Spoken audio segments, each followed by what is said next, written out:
Hello, welcome. Hello, Professor. How are you? I'm well. How are you? I'm good. Good. Mm. I'm glad. How has been your week? My week has been very busy with um just the regular stuff, just very busy. Ah, that's good. How has your week been? Yeah, busy, busy. Yep, But that's what keeps us going. that's exactly right. Just keeps us going Mm. on and on. And then once in a while we have something that stands out and that's good. Yes. Yep. Looks like people are running a little behind today, so we'll wait a few more Mm. minutes and we'll get Oh, started. I okay, Professor. loved reading your writing. Thank you so much, Professor.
Good morning or good afternoon, Pastor Antonia.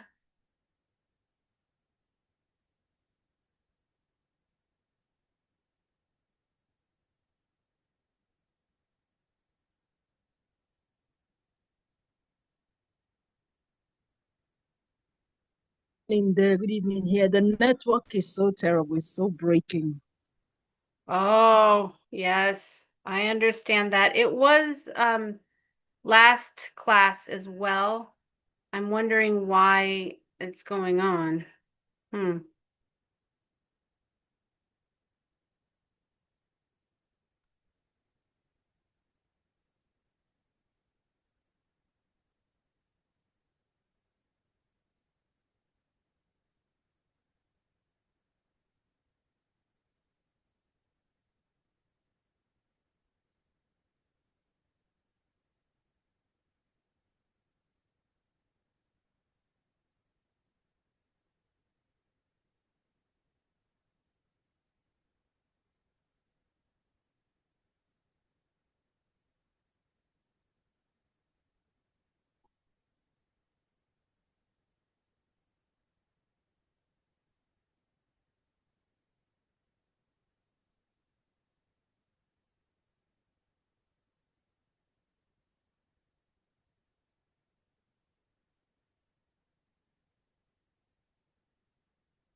Well, let's see.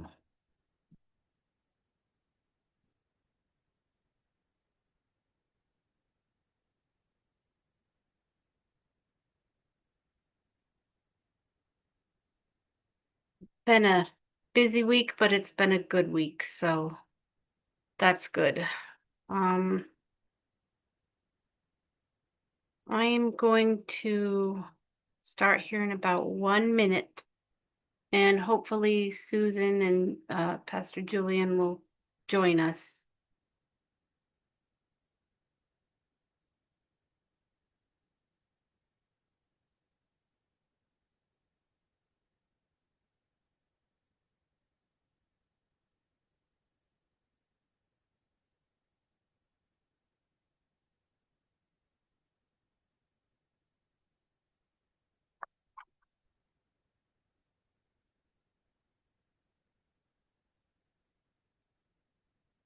Okay. Well, I'm gonna go ahead and pray, um, and then we'll get started. Heavenly Father, we come before you now. We're grateful for this day and for the privilege of learning. We ask you now to order our thoughts and direct our steps. Give us wisdom and understanding that takes root. Let this time be fruitful, and let what is learned here be used for good and for your glory. We ask these things in the mighty name of Jesus. Amen. Alrighty. Amen. Well, let's see, did Pastor or not Pastor, Dr. Vicky and Dr. Steve Isaacs come to where you guys are? I think I talked to some of you. Yes, they did in Zim last Saturday. We Very met with good. them last Saturday. Yes, that's right. They've been traveling So for a long time. yes, so I heard last week they were in Cape Town, in South Yes, Africa. very nice. Well, good. Mhm. Good. I hear they've been very busy, and I can't wait to hear all the wonderful things. So it's encouraging. Sure. Yeah. And other than that, we just I can't believe we're on week 6 already. That's just oh, that's unbelievable. It doesn't seem like it's been that long.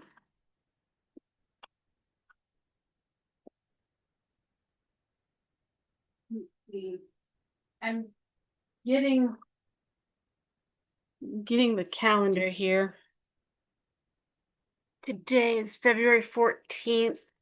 Um, okay. So we have a few things to talk about.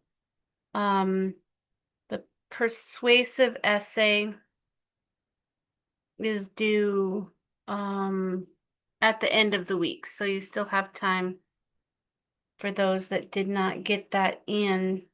Um, and I was able to talk to a few people on WhatsApp, so that's kind of working. I'm still not very good at it, but I'm learning, and it can only help. Um, always available by email and on here. Okay, so we have a few things to talk about. Let me go ahead and start with the quiz, or we're calling it class discussion. And um, that'll be a nice introduction.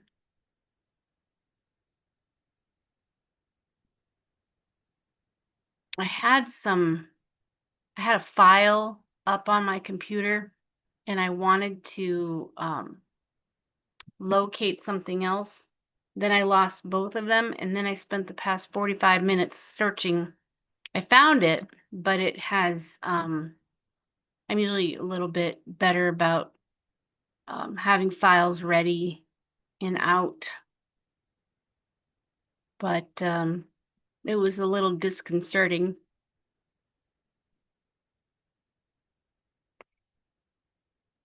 Now remember, if you are on whatever device it is you're on and the type or the writing is too small, please tell me and I will make it bigger. Sometimes I forget that some people use a phone or a tablet or something smaller. And I don't want it to be too small. Even though I send it to you, it's nice to be able to see it. Um, okay. So, mm, we have a lot of words here, and I will hopefully make sense, even though I'm just going to be talking a lot. Don't fall asleep too hard. But we're talking about going into our, doing our persuasive essay, finalizing that, and then going into our multimodal project. So some of this has to do with the multimodal project. Okay, so also some general information, as I was telling the other class that this is English Composition 101 and Advanced English Composition 101 is just the start of introducing more formal writing for your other classes. And so we just barely have enough time to touch on these topics. And so sometimes it seems a little disjointed, but it's because of the pace that we have to go through in 10 weeks. Especially the class that we just or that I just did. We're already talking about the end of the class, and as you both know, it just comes so fast. So, and yet it's an eternity at the same time. It's so strange. So I'm just gonna jump right into it and we'll talk more about stuff as it comes up. But it says a key characteristic of writing for public audiences like blog posts and social media is to focus on clear, concise, and engaging language accessible to a broad audience.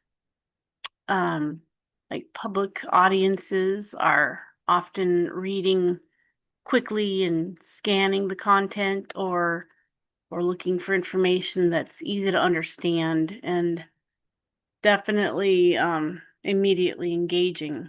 So if the writing is too complex or wordy or like full of jargon, um, words that they don't really understand, readers may lose interest or fail to grasp the main point. So clear, concise, and engaging language ensures the message gets out. That's why when we are writing, we have to make sure that it's clear, concise, not too many words, and is interesting, or at least can be interesting. Okay, compared to academic writing, blog posts and social media writing typically prioritize brevity, immediate engagement, and more conversational style.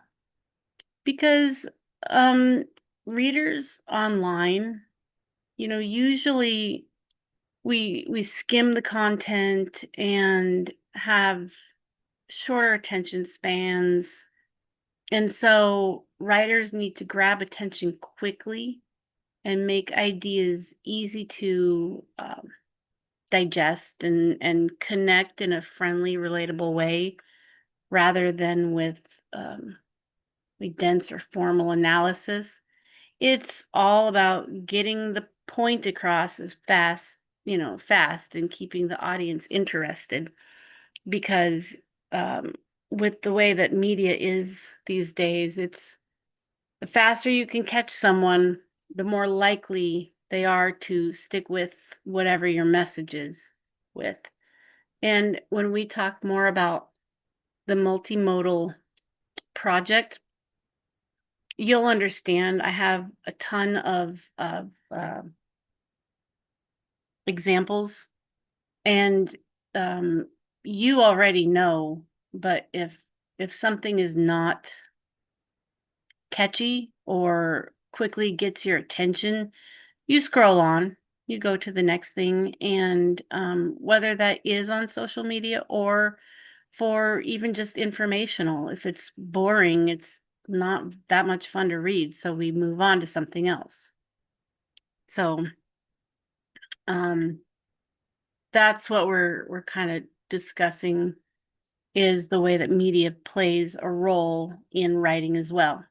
So when writing for social media, the most important thing to remember is visual appeal, hashtags, and easily shareable content to maximize reach and engagement. And why is that important? Because social media users are drawn to content that catches their eye instantly. It can be discovered through searches or trends, and it's simple to understand or to share with others. And so this combination helps your message spread quickly and reach a larger audience. Project that you guys are going to do is kind of exciting, and so this will make more sense once we fold it all in.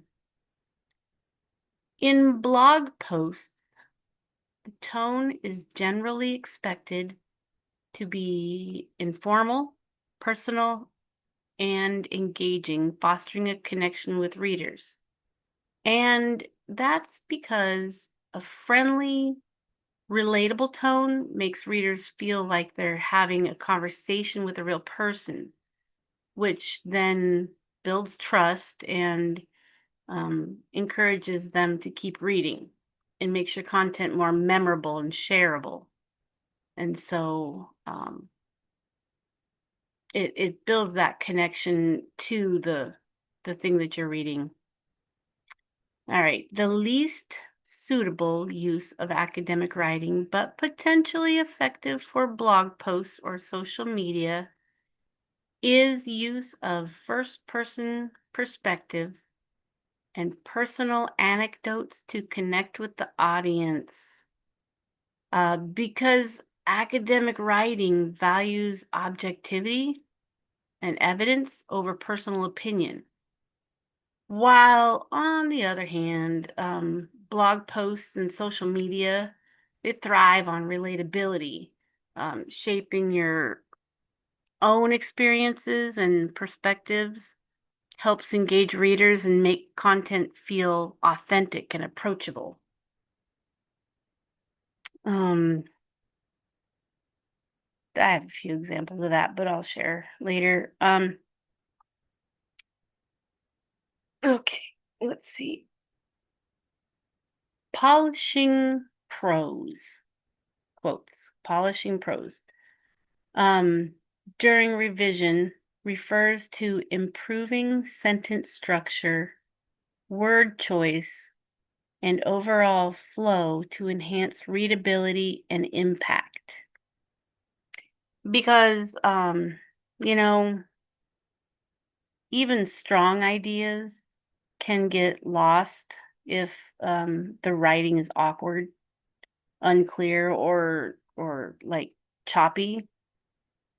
Um, refining sentences or choosing precise words and smoothing transitions makes the text easier to read, more engaging and more persuasive.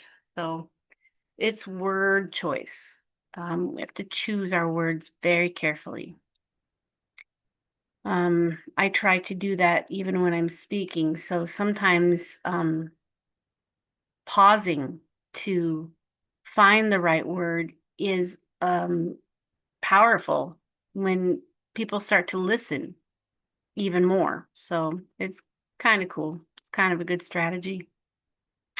When revising to strengthen arguments, you should primarily focus on ensuring claims are well supported by relevant and credible evidence and logical reasoning. And that's because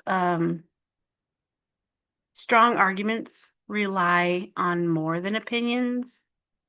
Strong arguments need solid evidence and clear reasoning to convince readers or like um, establish credibility and make your points persuasive and trustworthy.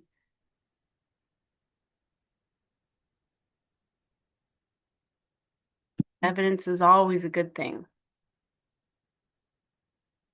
Okay, a little bit. Sentence variety contributes to polished prose or good writing by making the writing more engaging and prevents it from becoming repetitive. Um, and that's because like mixing sentence lengths and structures, it keeps the reader's attention. It emphasizes important points. And it creates a smoother, like more dynamic flow than that makes the writing enjoyable to read.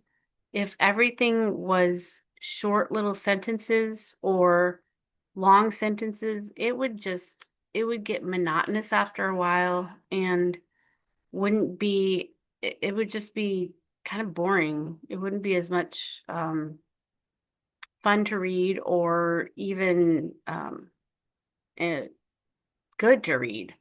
We need variety in when we're writing. Long sentences, short sentences, engaging sentences, ones that stick out because you do not want to bore your reader. Um, all right. The most effective revision technique for improving the clarity of your writing is reading your essay aloud to identify awkward phrasing and unclear sentences, because hearing your own words helps you notice problems your eyes might just skip over, making it easier to spot confusing phrases or um, like I would use run-on sentences sometimes. Um, and then or gaps in logic so you can fix them and make your ideas clearer. Sometimes when I would read things out loud, it would be awkward for me, and I wouldn't want to hear myself do that. But if I did it in my head, I wouldn't catch some of the things. Um, Definitely after you're done writing something, you give it some time and then like a day even, and then read it out loud. And sometimes you'll realize, oh no, I used the word the twice in a row. Oops, better take that out. Or, what in the world was I thinking? That makes absolutely no sense whatsoever. So it does help to hear yourself read it, even though it might be a little bit awkward.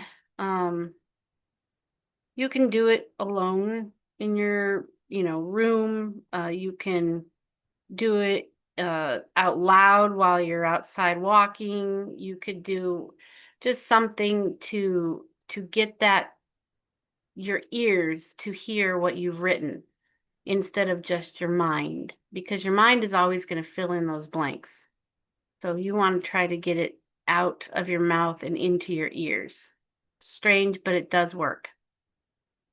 Okay, when revising for stronger arguments, you should remove the claim or find stronger evidence to support it if you find a claim is weakly supported by evidence. So what does that mean? Because an unsupported or weakly supported claim drags down the credibility, the ethos of your entire argument, and strengthening it or even removing it ensures that everything you present is solid, persuasive, and trustworthy. Sometimes we have to, we spent a lot of time writing something, and while it could be a very strong statement, it might not fit anymore. And so we have to take that out and go with something that does make it strong. So,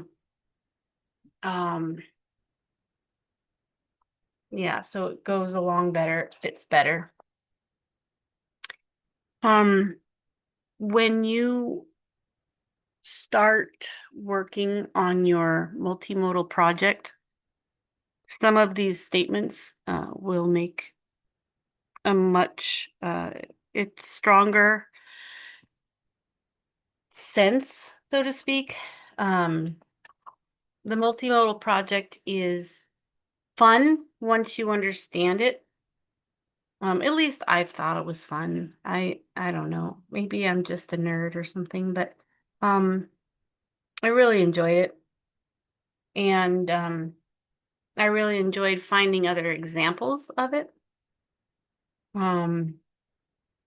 There are a lot of aspects to it that could be challenging if you need assistance with technology, because a multimodal project is something that you create online instead of writing a paper, instead of just typing out information. It's integrating pictures and information and other things to get your message across.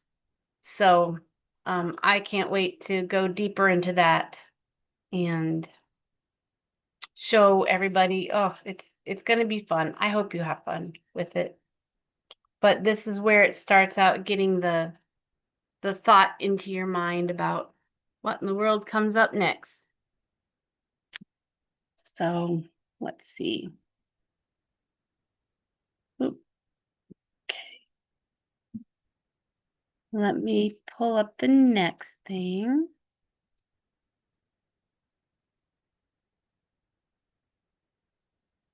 More advanced. Okay. Let's see what it says. Watch me make a Whoop. pitch deck in less than 60 seconds. Sorry. Commercial. I am going to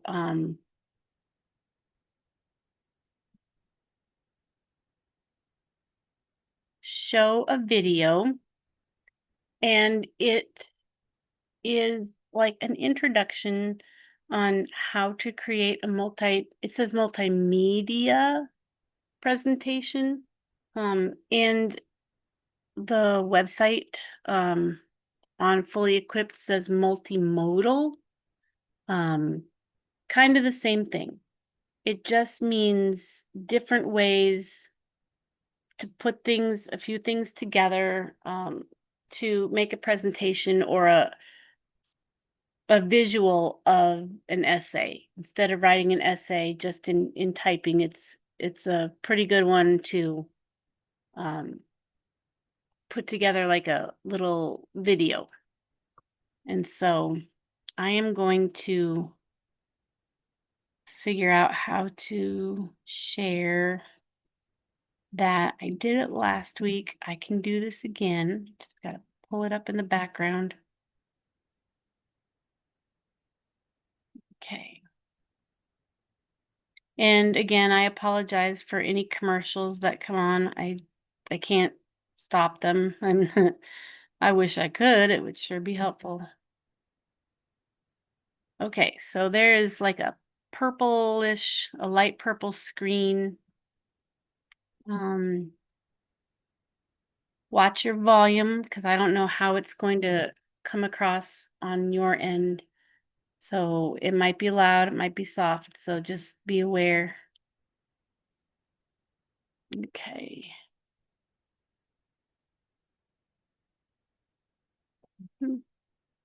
And it's there. Nope. If you stick around.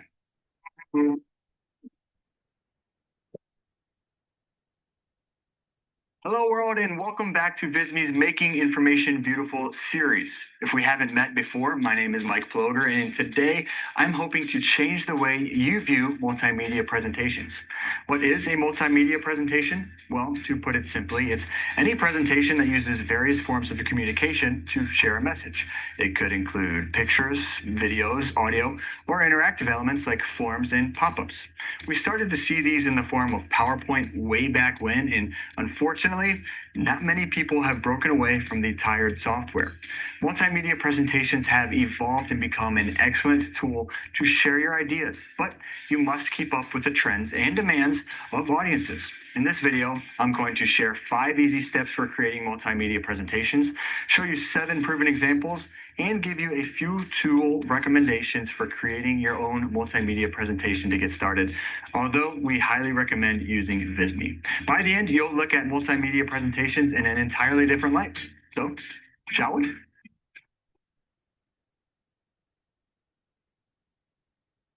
To get started, we're going to cover the 5 simple steps you need to know for creating a multimedia presentation.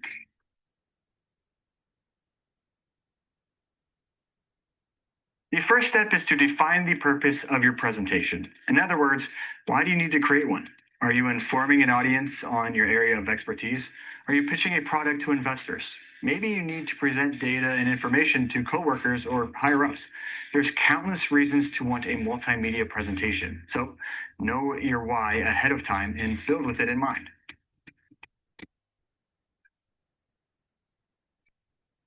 Once you have your content figured out, it's time to start considering the different mediums you can use for that content. This is what will make it a multimedia presentation. Want some ideas? Get out your pen and stick with me here. Here we go.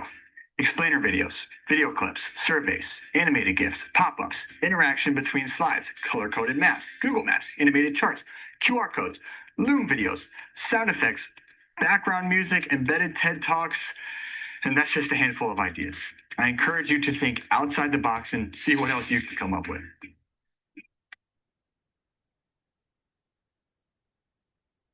Our third step is to utilize templates and easily add your content. If you're questioning where to find such templates, you need to log on to Visme's website. We have a library of multimedia presentation templates that are just begging for your content. Rather than start fresh, you simply plug in your material and the rest is practically done for you. Slides are organized into themes or libraries. You have modern, simple, or creative. Each comes with a library of slides with hundreds of options to choose from and use in your own presentation. There's slides for your title page, your introduction, diagrams, comparisons, testimonials, and more. Choose the slides you like and input your content you planned out earlier. Then adjust the slides to fit your branding. This includes your fonts, colors, and any logos that you have. It can be personal to you or fit the company that you work for. Then it's time to add the multimedia content.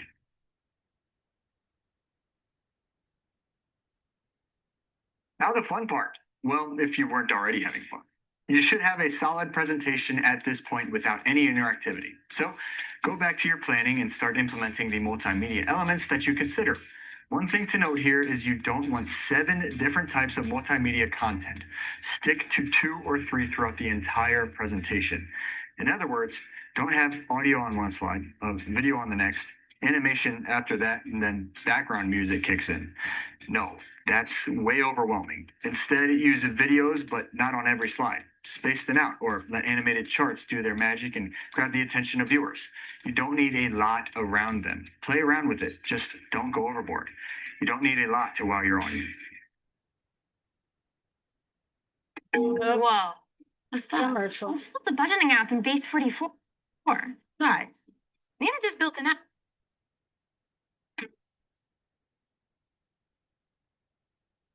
Believe it or not, you're already at the finish line. Once you have your content designs and multimedia elements in place, you want to revise and make sure it all flows together in a cohesive presentation. Look at it from the viewer's point of view. If something feels off, note it and revisit it to correct any imperfections. Once you're 100% confident and comfortable, it's time to share. There's 3 options for interactive presentations that require live clicking in or filling in. You can embed the presentation into a website, share it with a live link, or download it as an HTML5 file. If there's no live interaction, you can download it as a video or editable PowerPoint template. Visme makes all of this super easy to find and complete. Through Visme's shareable live link, you can track analytics on who watched it, for how long, and through what service. Another reason Visme's tools are some of the very best. Ready for some examples? If you're in need of inspiration, perhaps these will help. A GIF presentation style is a great place to start. In Visme, you can either search for GIFs using our Giphy integration, or you can create your own. Creating GIFs is a great way to visualize an instructional process. Choose GIFs that complement your message, not compete with it. Don't go overboard with your GIF use and stick with the same style of GIF throughout. You want to maintain visual consistency.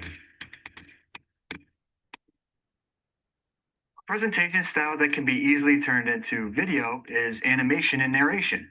Creating animations isn't as difficult as you may think, and Visme has the tools to prove it. You can implement hundreds of moving characters and things and transitions to bring your presentation to life. Once you create your presentation with all the elements you like, simply record your voice over with each slide and download it as a video. Rather than animation, you can use real recorded video in a presentation next to slides, images, and charts, aka what I'm doing right now. These take more time, work, and editing, but can be effective. I mean, you tell me, are you learning anything here? Our channel features dozens of videos just like this if you're in need of more examples. When it comes to business reports, interactive charts are your best friends. You can create a chart that, as you scroll over a certain area, different data is given on the side. You can instantaneously compare multiple items with one another. Stop providing bullet points of information and make it easier for your audience by presenting interactive data. And if you want to spice it up a little bit, little background music can help set the tone for the presentation as well. We've talked about video presentations, but that didn't include videos inside of presentations. If somebody has explained something better than you can, and there's a YouTube video of it, embed that YouTube video into one of your slides. You can add a small description next to the video, as it won't take up the entire screen, if you so choose. It's really quite easy, and don't worry, it won't take away from your professionalism. Prezi is a presentation software that allows you to navigate through a slide deck at your own will. Want to skip to the end? Well, you can do that. Want to hop around to various segments of a presentation because there's no real order? Well, you can do that too, and quite easily. With these presentations, you can zoom in or out and work your way around the presentation however you would like. You can also create navigable menus in your Visme presentations and click around to different slides as you go. Our last example is great for those of you looking to embed in presentation into a blog post or website. Include a survey to get real-time answers and feedback on surveys and questions. Include with it an embedded PDF at the beginning to enlighten your audience before hitting them with the questions and results at the end.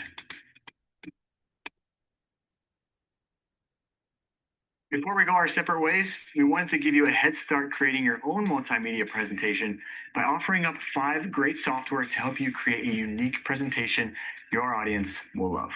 At the top of the list is Visme. After all, this is our list. With how easy to use our Okay. So I'm stopping it there because I'm not promoting Visme or any of the other ones. I wanted to um, show kind of the different options for making a multimodal multimedia project.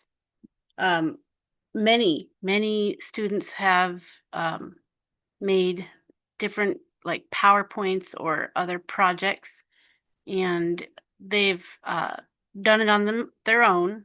They've also gotten the assistance of their like children because they're very good at what they do, making computer things. But the projects are just a presentation of a topic that you're interested in, and making it to where there's graphics or pictures, there's sound, there's information, just all on the computer. So it's like an essay, but instead of writing the paper, you create the PowerPoint or the project, the visual project.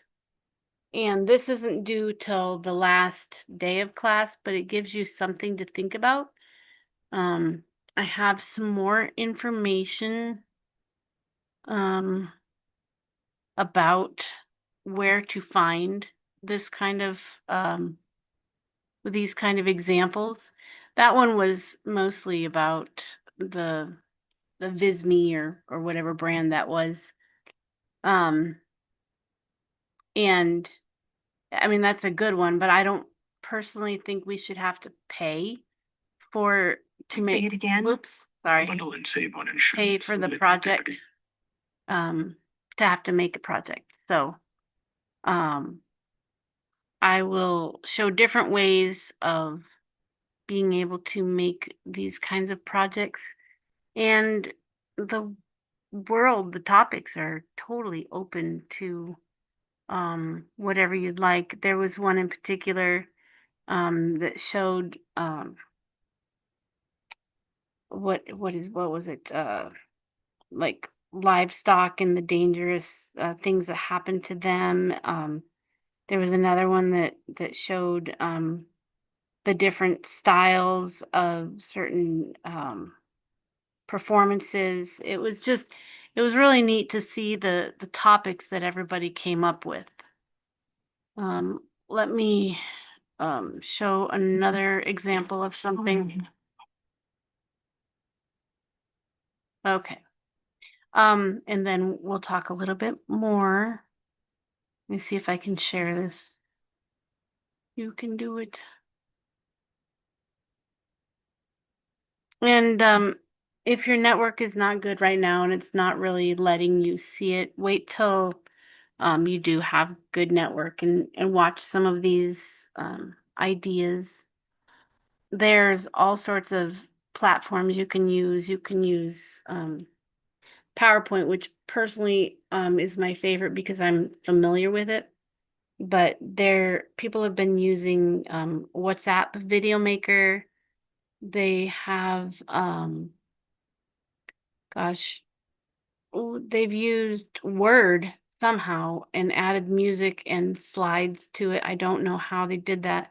There's all sorts of free things out there that you can create multimodal projects with. Don't buy anything. Please don't buy anything. There's too many free things. So, let me show you this one, how to create multimedia PowerPoint.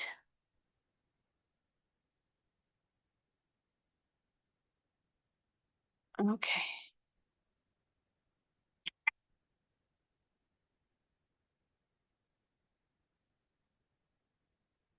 In this tutorial, we're going to look at how to create a multimedia PowerPoint presentation. And this will be demonstrated using Microsoft Office 2010 version of PowerPoint. This multimedia PowerPoint presentation is going to include background designs, videos, photos, graphics, audio files, and recorded voiceover narration and slide timings. What you're going to need? Well, you need PowerPoint 2010 on your computer. If you have a different version of PowerPoint, chances are these instructions will work perhaps perfectly well, but to a great extent. So I would say go ahead and try it on an older version. You will need a microphone to be able to record your voiceover narration, and you will need speakers to be able to hear what comes out. For best sound quality, I recommend a plug-and-play USB headset with a built-in microphone. You can see a little picture of that down here in the bottom Don't worry right about all corner. that. Or you can use a regular 3.5 millimeter little mini stereo headset to plug into the microphone jack and the headphone jack on your computer, or just a standalone external computer microphone that'll just sit on your desktop and you can speak into that. So, slide 1, we're going to look at choosing a design. When it comes to designing your presentation, a good rule of thumb is less is more. Select a simple background design, then keep all your background designs the same. Try to keep your font size big, good contrast, easy to read, and not a whole lot of text. People would rather see videos and pictures and hear you narrate than read a lot of text on your presentation. So let that kind of guide your creativity. So let's jump in. Choosing a slide design. Up here at the top is the Design tab, and PowerPoint has got a ton of these slide designs. Then you can see when you hover your mouse over them, it will go ahead and preview it for you. So you can go along and see one that you like, whatever kind of fits your style. But again, simple is nice. It's all about readability. So if you pick these, I suggest you right click on it because it gives you the choice to apply that background to all of your slides or only apply it to selected slides. If you want to choose it for your whole presentation, apply to all slides. If you're going to mix it up a little with some different slides, background designs, then you'll need to apply it only to selected slides. So we can do that. Let's pick a design. Let's pick this green one, and I will right click and only apply it to the selected slide. So there's your design. Chooses your font, your colors, your size, but you can alter that in your text. Let's move on to slide 2, demonstrating inserting a video. To insert a video, you need to click on the Insert tab. Way up here in the top left is the Insert tab. And this, you're going to use this over and over and over for all your multimedia needs.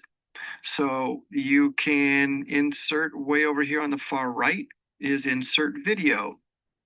And click on this little arrow, and it gives you the choice to get a video from a file on your computer or a video from a website. We're going to go video from file. And I just happen to have my little video folder with a little video clip. This is kind of a freebie thrown into Microsoft Office or Windows 7 rather. So I'm going to select it. You can preview it and play it over here if you want, but I would just hit the insert button and it's that easy. But it is going to come in and fill up your whole slide. The cool thing is it's got these little grab handles in all the 4 corners. So grab that and resize this thing when you let it go, and you can grab it and drag it and resize so that it doesn't cover up your stuff. That's it. It is in there. We can play it. It'll take a second to load. And there's sound, and the horses are running. And this is like a 30-second video. But you're not quite done. The final step is to set the playback to automatic. So it'll play automatically in your video. So when you click off, nothing's up here. But when you click on your media, you get this brand new little toolbox, video tools. Here's the playback button, video tools playback. And you got the choice how it starts. The default, unfortunately, is on click. So you click your mouse and it starts. We want everything 100% automatic. So we go down here and choose automatically.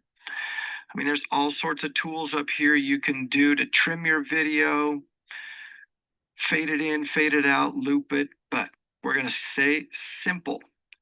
Set it to start automatically, and you're done. Let's move on to the next slide, inserting photos. To insert photos, once again, go to the Insert tab. Insert tab. Here's the picture section. Click on Picture, and I've got it to my Pictures folder, and there's a bunch of freebie pictures. Well, let's pick the penguins and hit Insert.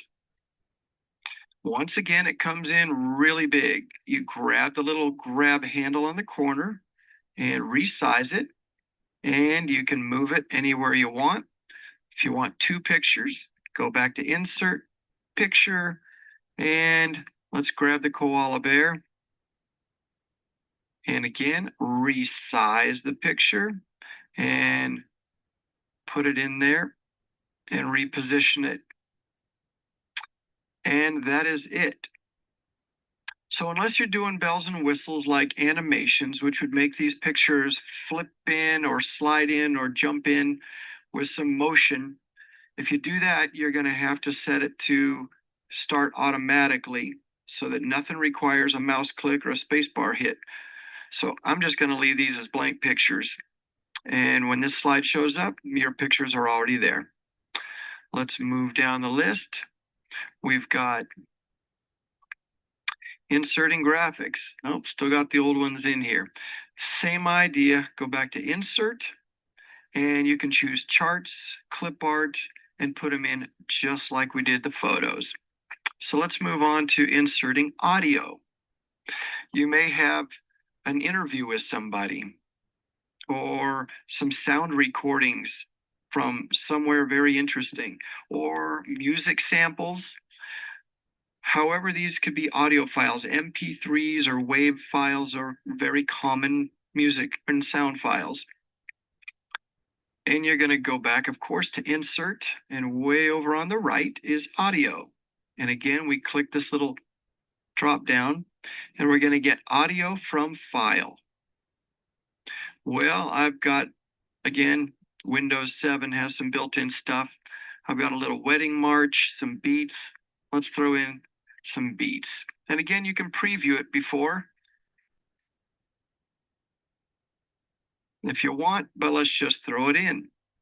So it gives us this little speaker icon and a little play button controls, and you can resize that and move it wherever you want. Doesn't really matter.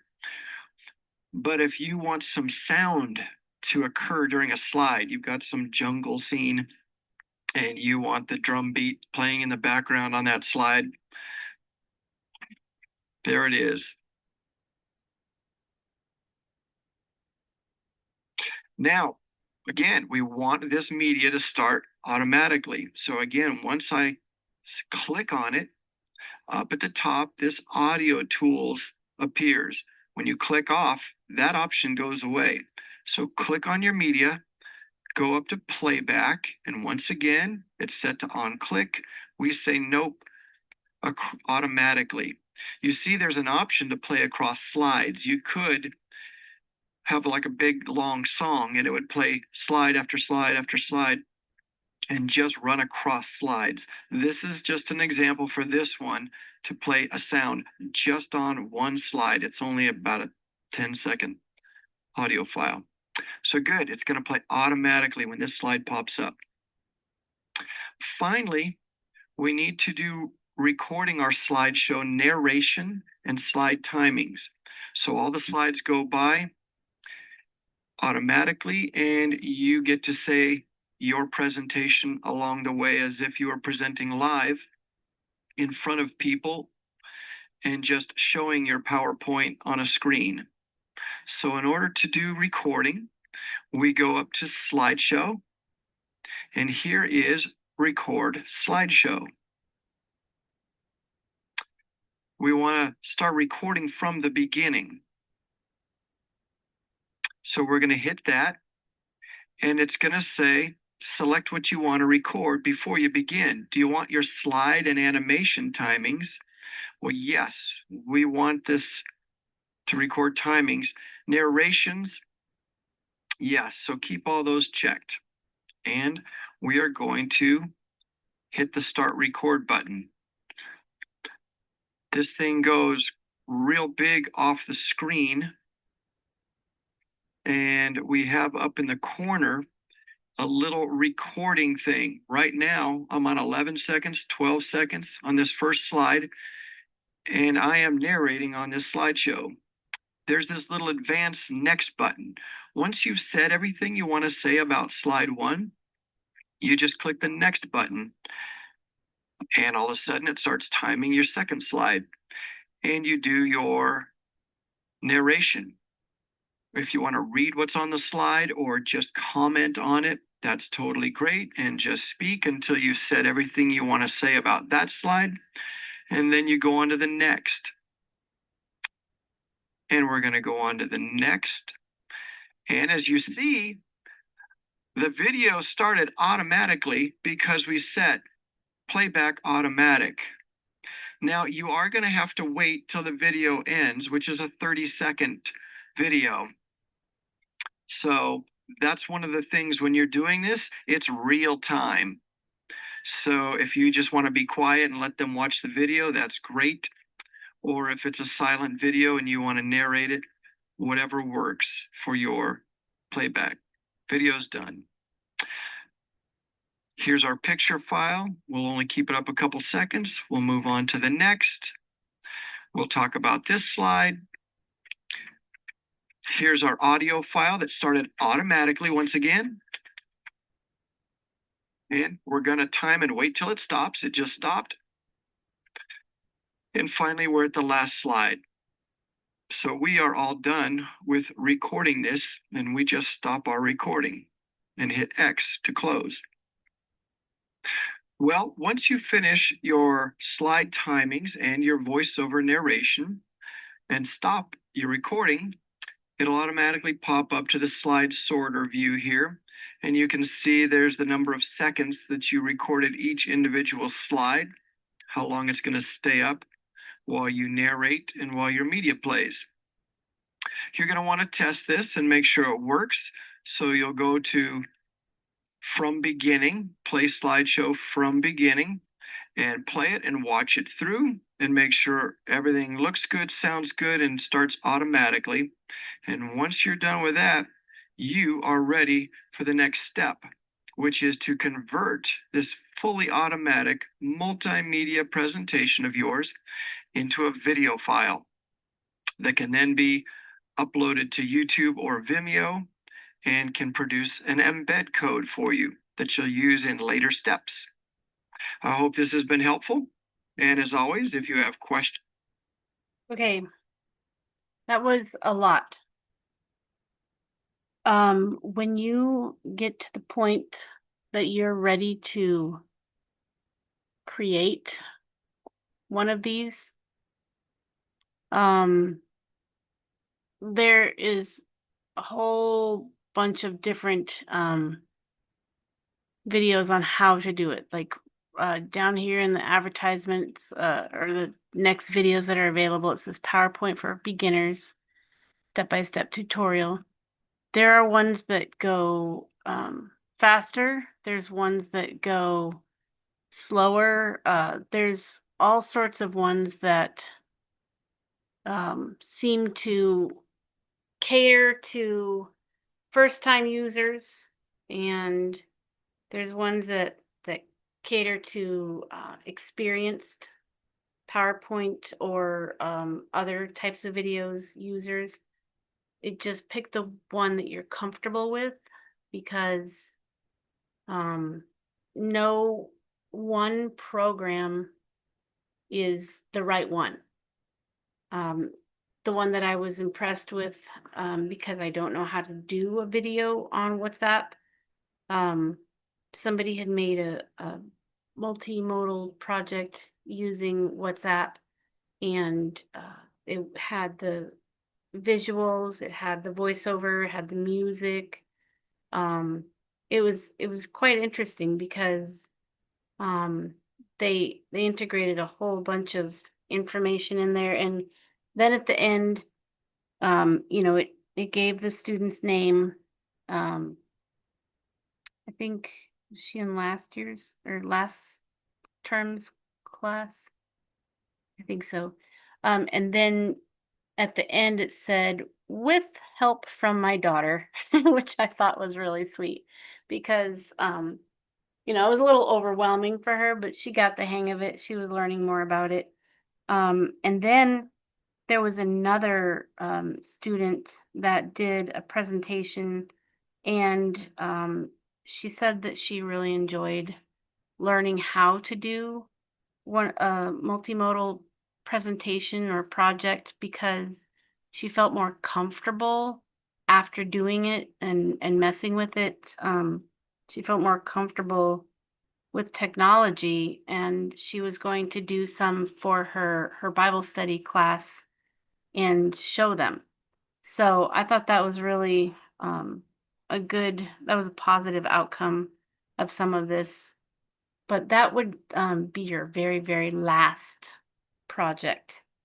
Something that, it could be on anything, how to bake a certain type of meal that you really enjoy step by step. It could be a presentation on something that you're studying in your own personal life. It could be something on a how-to video. So it's just going to be a project where you are putting it into more of a visual instead of a written form. And let me see. I think I have some written down information. Okay.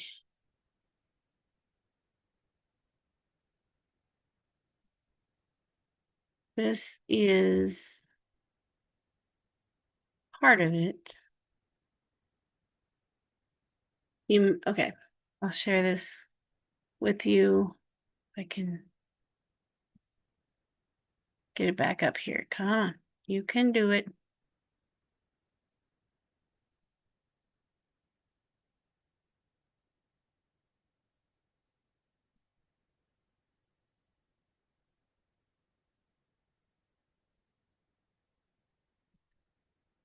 Okay.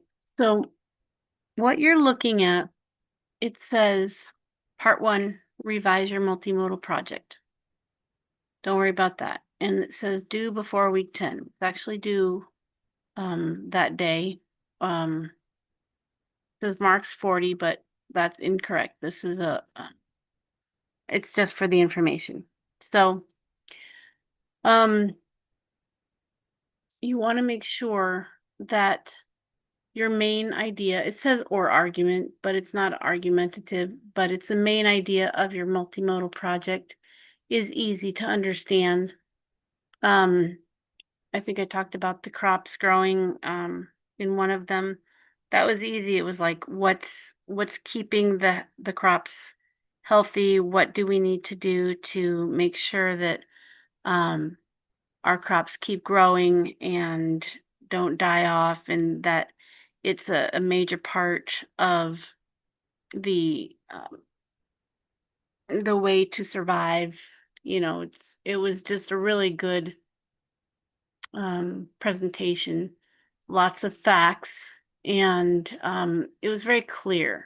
And I really enjoyed listening to it, watching it. And then coherence, you know how we have coherence in our writing.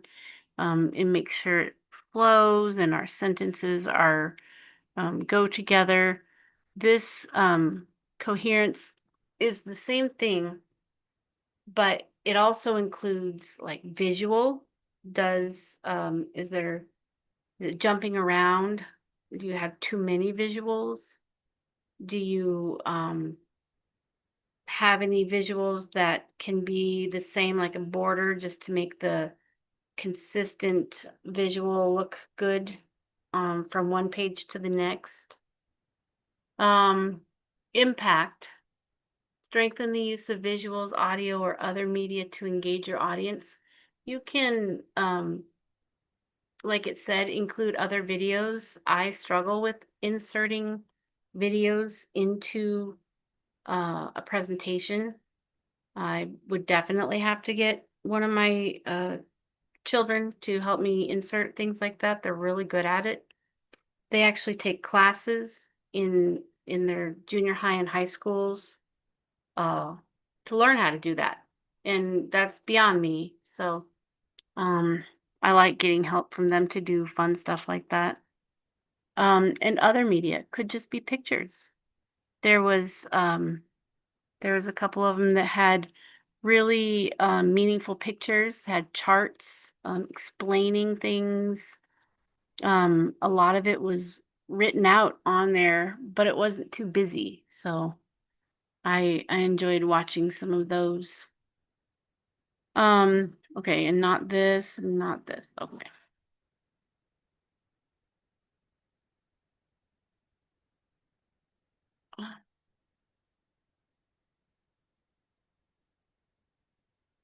I'm getting the next thing to show you.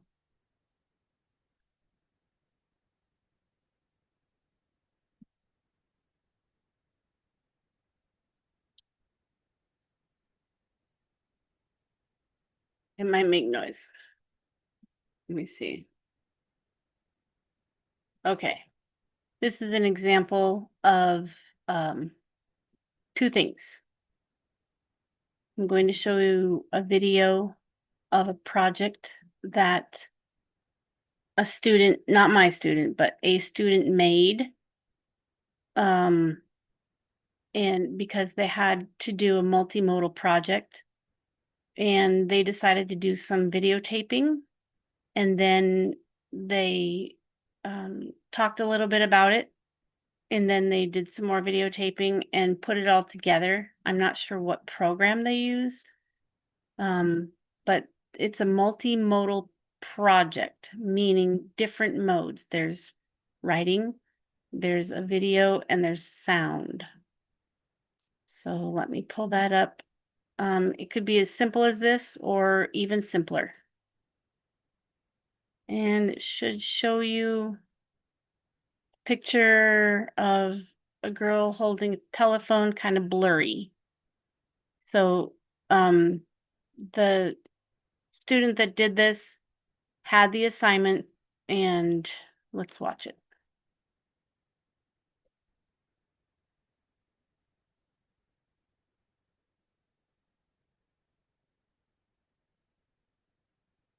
Some might argue that social media has opened our minds to new ways of creating, but that is necessarily not the case. Social media has in fact been limiting our creativity and creating a bar to what we can really achieve. We are in no way being creative and making our own content. Rather, we are getting ideas from other creators and making it our own. It has promoted laziness and diminishing our creativity in a way that we are less likely to go out and gain inspiration. We need to promote new ideas and inspire the next generation that is the most at risk of these factors to help and nurture them into going out into the world and showing them that there is something far greater than looking through the confines of their phone screen. We need to educate creators and designers about the setbacks of technology, help them find purpose and motivation, and inform them of the obstacles social media brings. Being on our phones almost 24/7 can have a setback on our minds. In a study done by the National Academy of Sciences of the United States of America, daydreaming can boost our creativity. What this means is that if we are on our phones less, we can actually think of things we may have not thought of before. Even though we may be trying to stay connected, at the same time we are keeping ourselves from daydreaming and gathering ideas. Society is changing and we need to change with it. But if we are too focused with what is on our phones, it can bar us from our true potential and our ability to discover and create. For some of us, we may have found it increasingly difficult to find inspiration and motivation to pursue what we love doing. For hours on end, we may find ourselves scrolling endlessly through the pictures and videos on Instagram or Twitter late at night.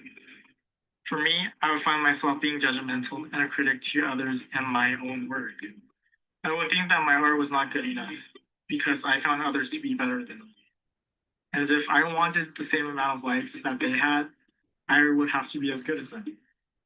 This was one of the reasons for my premise not to create. I became so fixated on other people's work that I paid less attention to my own work and I lost the motivation that I once had. Social media can inhibit our creative minds to be constrained and have an effect on what we make. When we share and like other creators and designers' art, we're drawing them away from the creative process. This means that for creators and designers, more of our time is spent on critiquing and examining others' art, rather than spending more of our time creating ourselves. This can be both a good and a bad thing. You're seeing other people's art, gathering ideas, but at the same time, you can be stealing their ideas or creating something that is in likeness or similar to theirs. Humans were once social creatures, and we still can be. But ever since the dawn of social media and technology, our lives have been consumed by the never-ending influx of pictures and other people's perfect lives and what ours could be. We are stuck in an endless cycle of scrolling, eating, sleeping, and repeating. We're slowly becoming a slave to social media and technology, and we are becoming so involved in the digital world. But we can come back from that. Social media and technology is here to stay, but we can prevent ourselves from going any deeper. We must help the next generation to promote new ideas and creativity. We must let people know that there is a world far greater than what's on our phone screen.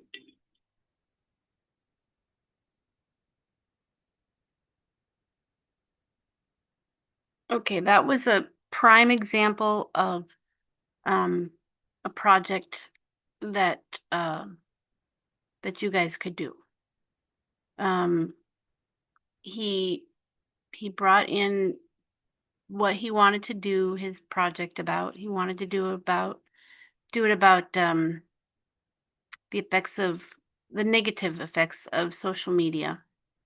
And so he showed examples and he showed what could be.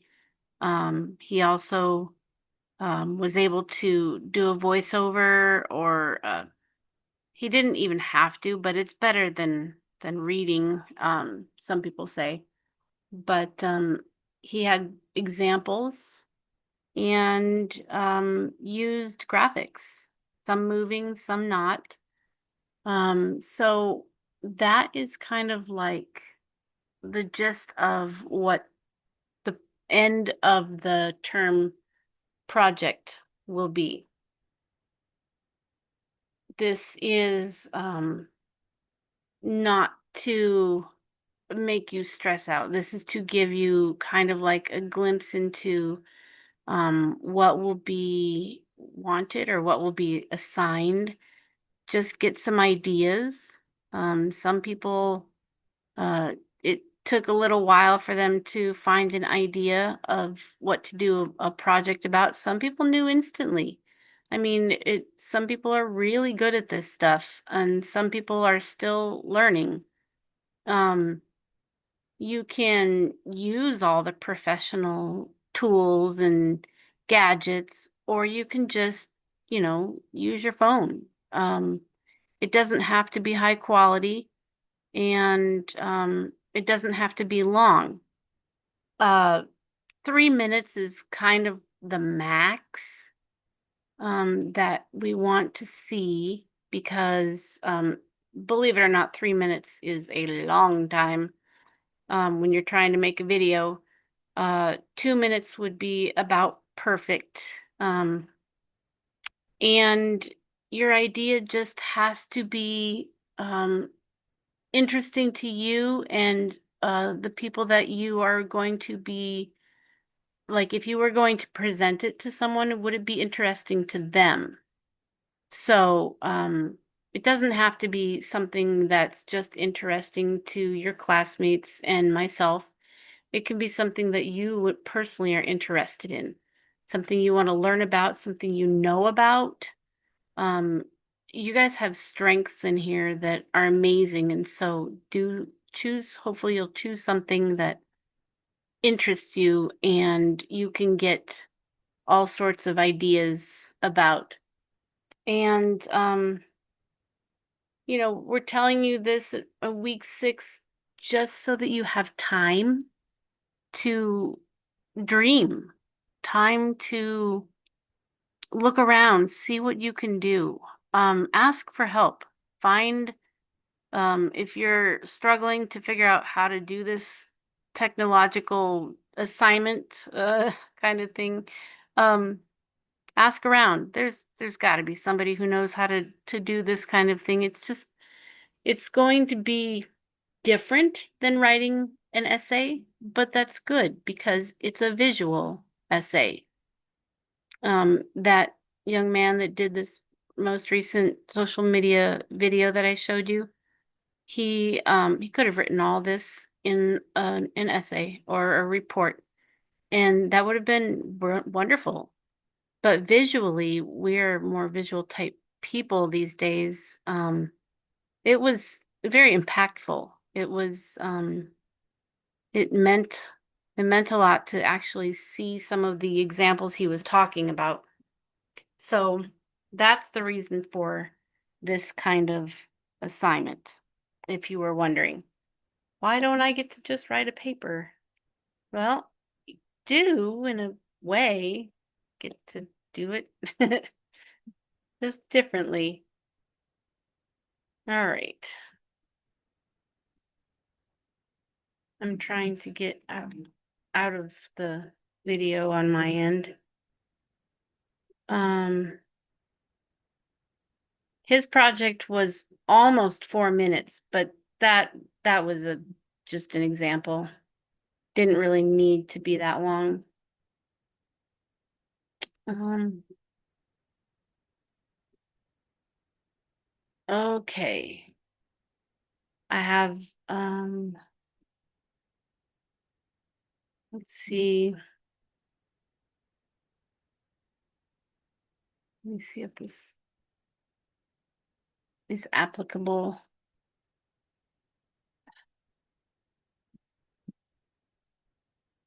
Mhm. I just, no, not really. Okay. Now I know that, um, you might have questions about your persuasive essay. If you want to ask now, you can. If you have the time and you want to ask on WhatsApp or on email, that's available as well. But I have information, the information that given to you is also on your classroom page. And that's probably going to be it for today. I've got some other examples, but I feel like I don't want to overwhelm you. And just right now, just work on your persuasive essay and just dream. Dream about what you would like to think about what you would like to do for your multimodal project. And so, any questions that's just burning in your little heart's desire right now? Yeah, Professor, thank you so much. I'm wondering, I hope I'll be able to do this. Oh my goodness. Can you give us examples of any topic? Oh my goodness, the world is open. to you. Would you like me to write them down? Yes, can- Professor. Yes, Okay. yes. Yes, I will write some topics. Just, it'll be so, I'll give you a lot of topics, but it'll be so small compared to what you could do it about. Um, but yeah, I will, let me write myself a note here.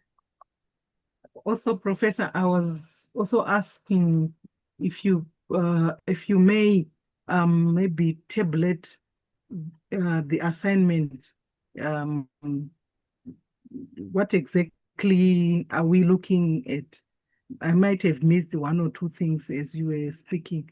So is it possible that you can also give us details about that assignment as well? Oh yes, the multimodal assignment? Yes, ma'am. Yes. Yes. Yes, I will give you all the details. Right now it's just thinking about a topic, but all the details as far as what's expected, yes, I will write them down for you. And I believe it's somewhere on your page, but I want to give you the most accurate, up to date information. So I will Yeah. email that to all of you. Thank you so much. You are so welcome. I know sometimes it's a little bit confusing with how fast the information comes and how it's all just kind of blending in together. So I want to have that down for you very clear. Yes. Okay, I wrote myself a note. And also details like what to expect and how to turn it in. The project, the multimodal project is not necessarily a upload kind of project. You'll send it to me by email, definitely. But then it's on the last, very, very last day, on week 10, you can also have the opportunity to present it. Well, not really present it, but if you want me to, I can play it for others to see. If not, I will just play it for me to see. But the work that has been done in all levels have been amazing, and it's just the I want you to feel that pride, that pride of, oh my goodness, I can't believe I did this. Um, but that's why I'm telling you like 4 weeks ahead of time, just to get the ideas and get your creativeness flowing. So I will um I will send you the class discussion immediately, but then I will start typing up um topics and the details about what needs to be done and expected. Okay. All right. Thank you, Professor. You are so welcome. Remember, this is not to stress you out. This is going to be fun, I promise. Um, and from what I know about creativity, you've got some. So you guys are going to be just fine. All right. Well, um, I think that's probably all. Okay. Um, Trying to remember anything else.